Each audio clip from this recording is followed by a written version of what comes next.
Hello everyone, it is October 19, 2020.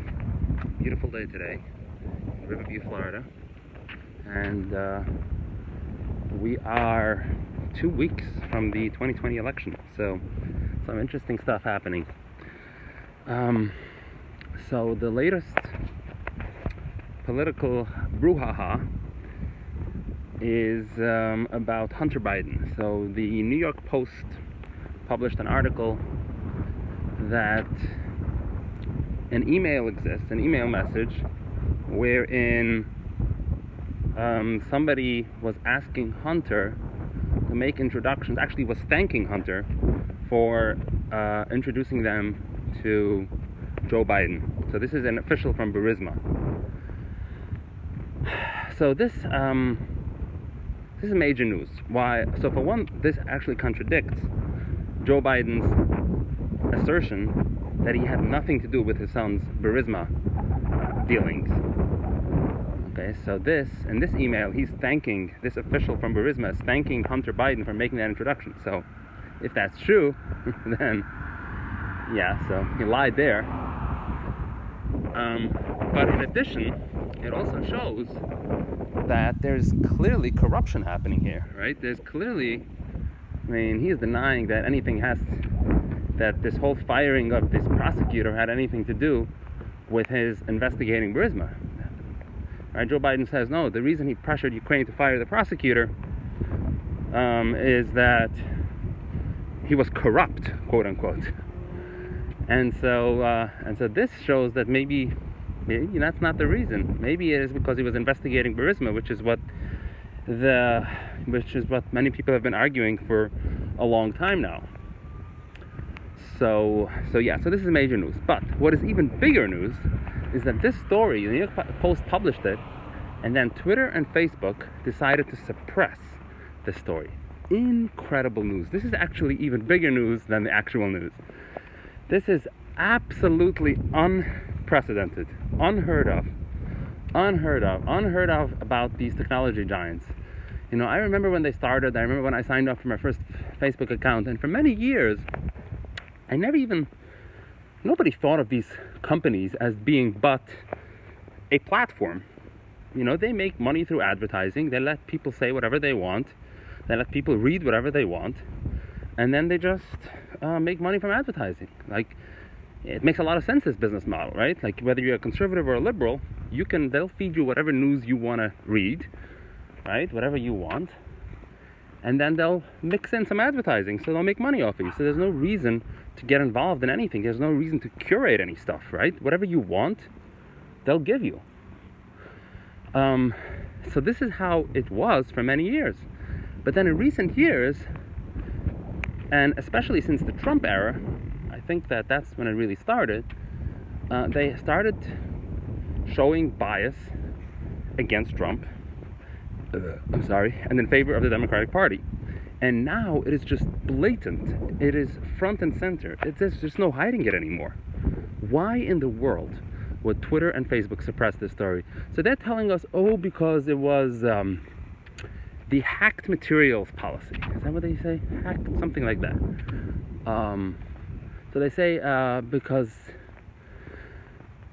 this material was hacked, because it wasn't legally obtained. This email message that this Burisma official sent to Hunter Biden. This was Hunter Biden's computer, by the way, that it was retrieved from. But anyway, so they're saying because it was not legally obtained. But obviously this is laughable. There's so many other things that was not legally obtained, and it's published everywhere. Especially since Facebook and Twitter, they're not publishers, they're platforms. Remember, if somebody is publishing it, it's not. They're just, that's just a link. I can post a link on Twitter, and I can have it on my own server. Okay, on Facebook, maybe they upload it, but that's not the issue here, because Facebook doesn't give you an option of just linking to it. Like, they just remove your post. That's it. So the issue isn't whether they're the ones, whether Facebook and Twitter are the ones publishing it, because they're not. All they're doing is providing a platform for somebody to post a link to their own server or to a third-party server that is actually hosting the material. So it's absolutely insane that they would apply this in this situation. And again, this kind of theory is never applied in any other circumstance. And there's no way that anyone can conceive that if the shoe was on the other foot, namely if President Trump's son was being accused of this, then, oh yeah, do you really think that Facebook would say, oh no, we can't publish articles against Trump's son, it's hacked materials, we can't do that. Are you kidding me? Come on, you're laughing. Of course you're laughing. That wouldn't happen. We know that these technology giants, they're in bed with the Democratic Party. They hate Trump to the core. We know that. I mean, half these officials are actually working for the Democratic Party. They have work, they are going to work, it's a revolving door between these technology giants and the Democratic Party. And so, there's no secret about it. I mean, they put it on LinkedIn, on their resumes. It's open information. Again, there's no secret here. The only thing that people appear to still be doubting is that there's open bias. That there is open bias against Trump and in favor of the Democratic Party here. So why am I so flabbergasted by this news? Well, because I think it really changes the dynamic of everything. Okay, so for one thing, within the last year, I'm thinking already of migrating to a different platform. Like, I am not comfortable. Like, to tell you the truth, I have never been censored. I don't use Twitter at all, so that's good. Because Twitter is actually a bigger offender than Facebook, and I'll get to that in a moment. But I didn't use Twitter at all. And as to Facebook, I've never been censored. My account has never been suspended on Facebook. I've never had any issues with Facebook, and that's a good thing. Okay, and thank you, Mark Zuckerberg, for that. I appreciate that. And I've heard a lot of horror stories from other conservatives and other friends of mine that their accounts keep getting suspended for apparently no reason, and they can't, appeal, and they don't get any information about it, etc. And I don't know the details. Maybe they're lying. Maybe they're not telling me the full story. But I'm sympathetic. I don't know what's going on there. And Facebook is certainly not very forthcoming about exactly what's going on here. And the fact that they're so involved in moderating and removing things is just very problematic to me, because they should not be the arbitrators on what content should be permissible in a civil society. People should make that decision. And you might make an argument that publishers can make that decision, right? If you're publishing, if you're curating material, then of course you can make that, you can decide what to publish and what not. If you're a blog, or if you're a newspaper, whatever, of course, you can't post everything, every garbage that comes out of everyone. But if you are Twitter or Facebook, you can't do this. You just can't do this. You can. Obviously, it's legal for them to do it. I'm not arguing that it's illegal. But the notion that they would do it, it's absolutely, like I said, it was absolutely inconceivable to me 5, 6, 7, 8, 10 years ago that they would do such a thing. Everyone knew that they were platforms, and people just emit and discharge and dispense with whatever is on their mind on these platforms. That's what they do. And that's what these platforms are meant to do. They're meant to simply host and provide a framework for people to express themselves. That's what they do. And so for them to get involved is actually insane. So what I'm trying to say here is that finally, now that it's in the open, I think that any conservative, any reasonable person actually, would recognize at this point that they're biased. So I think it's pretty much in the open. And it can't get any more direct, any more in your face than this New York Post incident. So I think now at this point, people are going to have to come up with an alternative. And I think that there will be one. Google and YouTube, they're also becoming very, very troublesome. Again, this wasn't the case many years ago.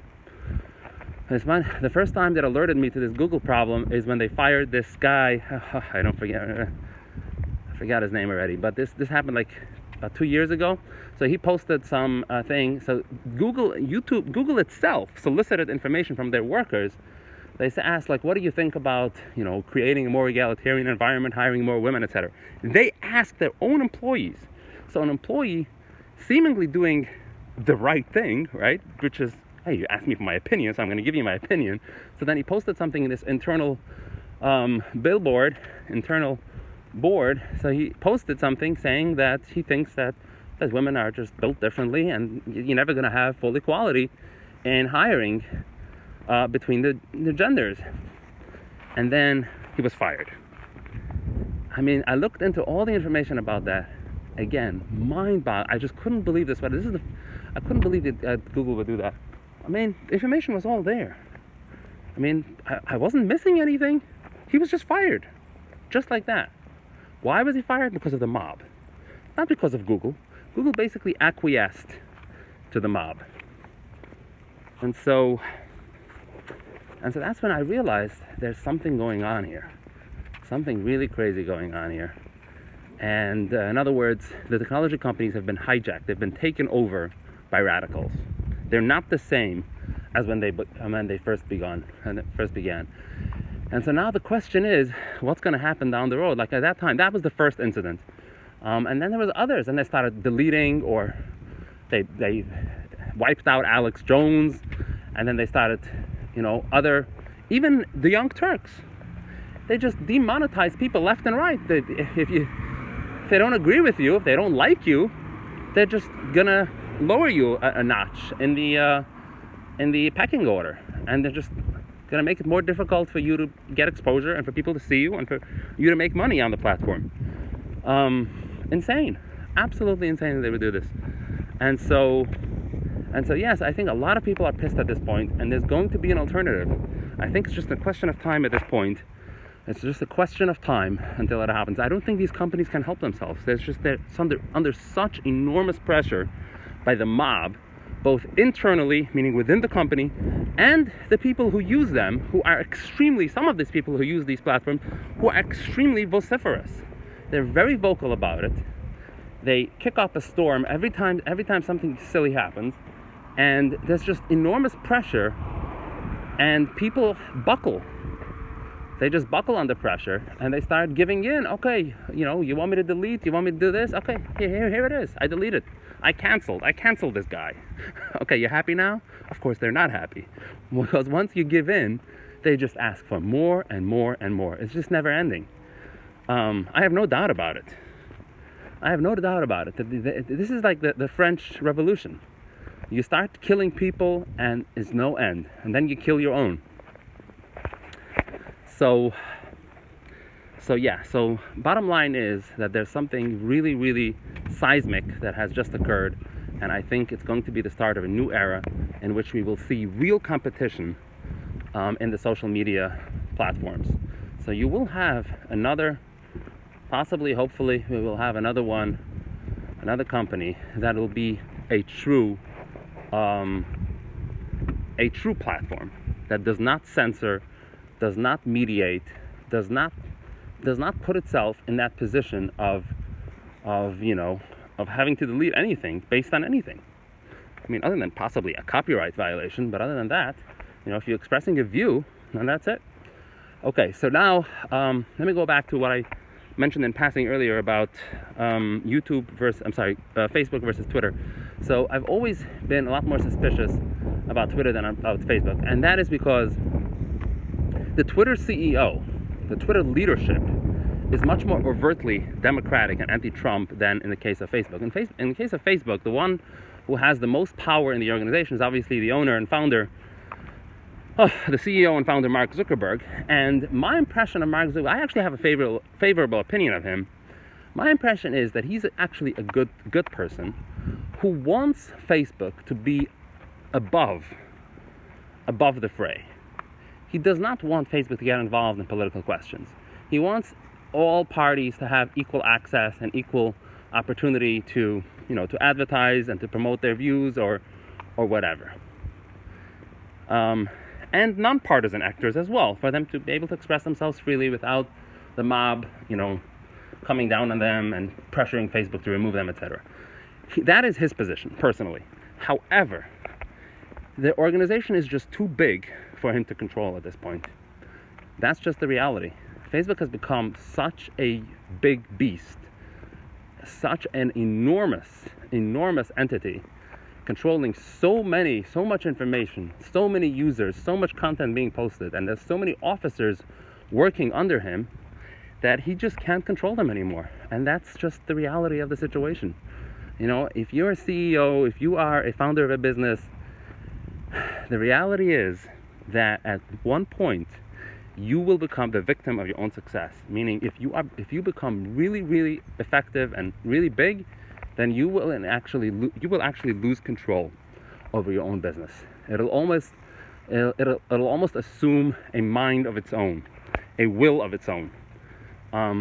Obviously, we see this with the government. Obviously, right? Trump doesn't control the government, even though he is, in theory, the chief executive officer of the federal government, right? But in practice, even things that he wants to change, and he should, and legally and morally has the right to control and change, he doesn't. That's because, again, even though it's legally and morally permissible, even perhaps obligatory for him to get involved, it's just not possible to do. On a practical level, it's just not doable. You know, there's just too many layers, and the message gets lost, and there's pushback, and there's more pushback, and it's just too difficult to do. There's too much political capital that is being wasted on all these different things, and he has to prioritize what he wants to really pursue and what he wants to delegate to officials to pursue. And he just can't get involved in every little thing. So at the end of the day, his will not be done, even though it's his own government. And the same thing is with Facebook. So even though I don't think he likes what's happening, but there's just too many people who are overriding him, and he just doesn't want to, he doesn't want to put up a battle. Because remember, at the end of the day, he could be removed. He could be removed. I mean, there could be a hostile takeover. These things happen. Right now he controls the stock, whatever it is. I don't know the exact numbers, but whatever it is, no company that is public is guaranteed for the owner, for the founder and the CEO, for him to stay in power forever. If it's public, if there's a board of directors, then eventually there's enough will, enough investors, and enough others who are campaigning against you, you will be removed from power. And that's the issue with Mark Zuckerberg. So I am not so much against him personally, even though at the end of the day he is responsible. But so I think that he's trying to do the right thing, but he's failing. And so Facebook is another victim of the mob mentality here. And so that's the story with that. Okay, what else did I want to say? So on a different note, we're 2 weeks before the election, and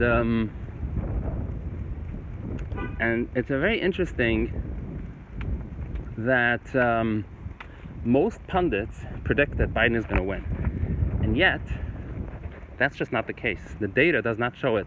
I see a repeat of 2016. Absolutely astounding. I think this is the biggest news in my mind. This is the biggest news out there right now, and that is that we're making, when I say we, I mean the mainstream media, they're making the same mistake that they did in 2016. They've learned absolutely nothing.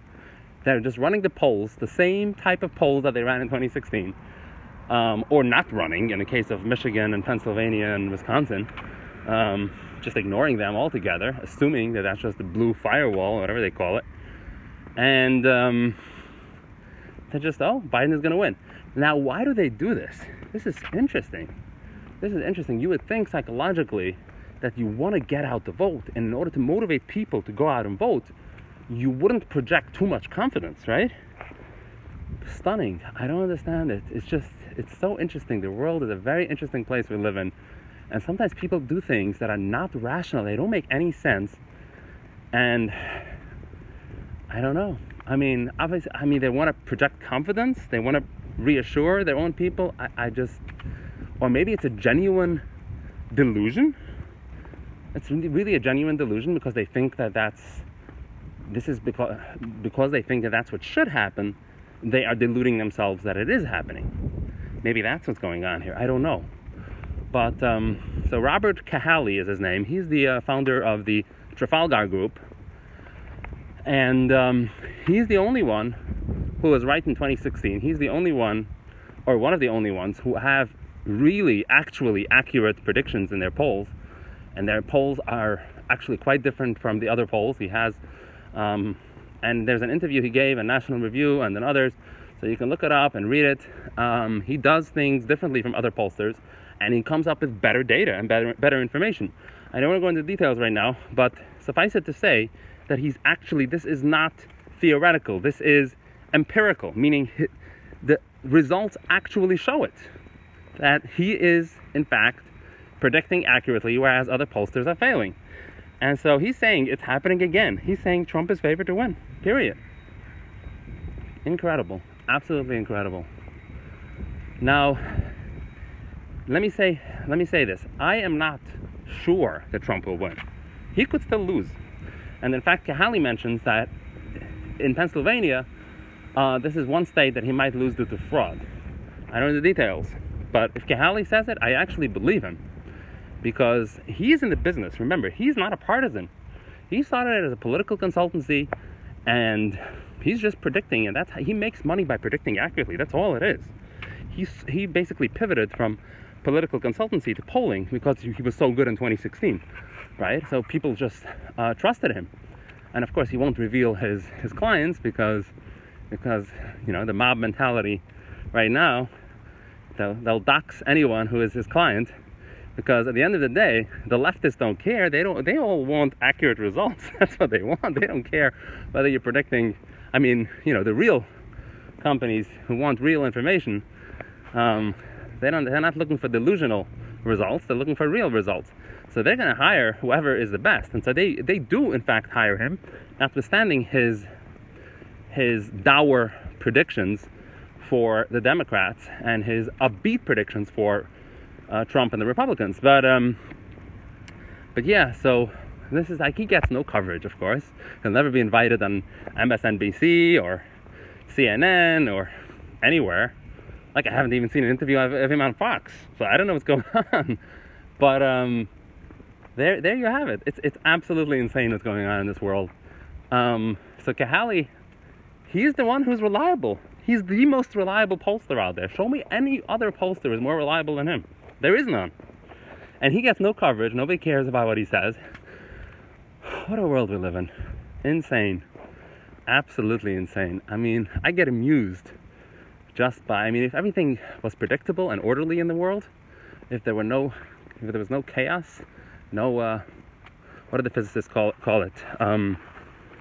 Got that word.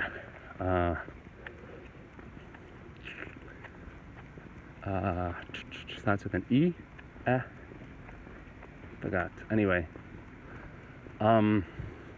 Yeah, so if there was none of that, then it would just be really boring. Maybe it wouldn't even be worth living. So all these interesting delusions that people have, and how they willingly follow false prophets, even though the evidence is just crying them in the face, that's just amusing. And it actually, in a way, in a very odd and twisted way, it makes life worth living, because there's just so much drama going on, even though there shouldn't. It should be so obvious, right? It should be so obvious that Cahaly is right? Again, I'm not just saying this. Of course, I want Trump to win. Make no mistake about it. But I'm able to put my wishes aside and actually look at the hard data. If I look at the actual states, the real swing states, and adjust for the fact that there are shy Trump voters, this is a fact. This is not a theory.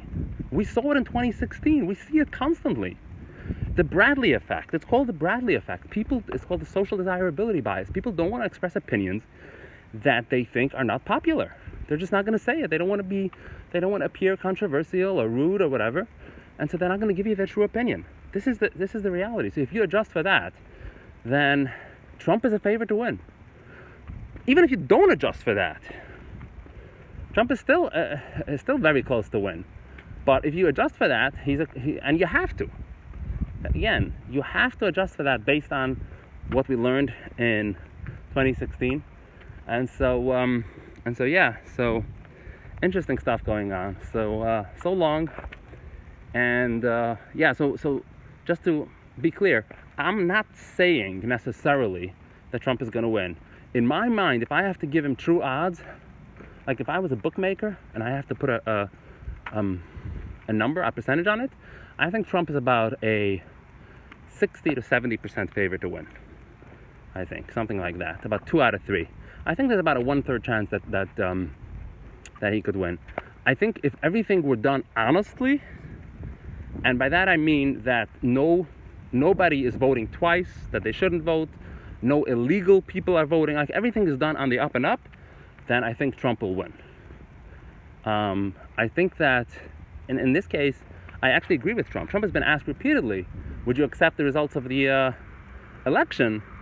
And he said, okay, let's see what happens. I'm not going to commit myself right now that I will accept it before seeing what actually happens.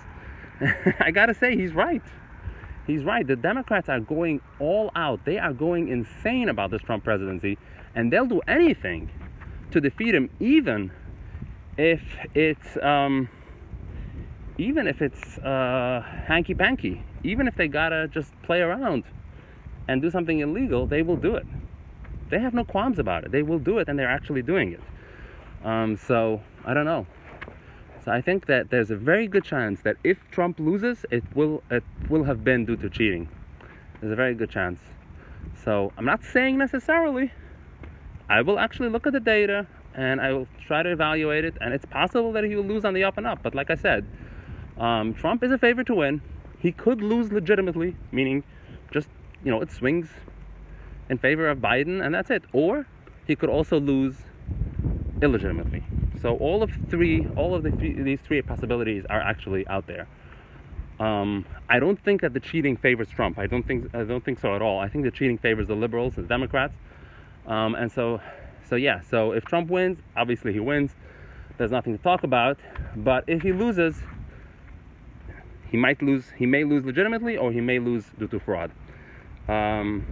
So that's the story. Thank you for watching. Bye-bye.